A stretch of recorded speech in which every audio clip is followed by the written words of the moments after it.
اللہ مومنوں کے دلوں کو صحیح اور پکی بات سے دنیا کی زندگی میں بھی مضبوط رکھتا ہے اور آخرت میں بھی رکھے گا، اور اللہ بے انصافوں کو گمراہ کر دیتا ہے،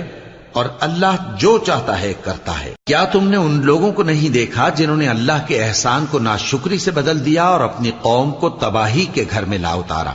یعنی دوزخ میں، کہ سب ناشکرے اس میں داخل ہوں گے اور وہ برا ٹھکانہ ہے۔ اور ان لوگوں نے اللہ کے شریک مقرر کیے کہ لوگوں کو اس کے رستے سے گمراہ کریں۔ کہہ دو کہ چند روز فائدے اٹھا لو، آخر کار تم کو دوزخ کی طرف لوٹ کر جانا ہے۔ اے پیغمبر، میرے مومن بندوں سے کہہ دو کہ نماز پڑھا کریں، اور اس دن کے آنے سے پیشتر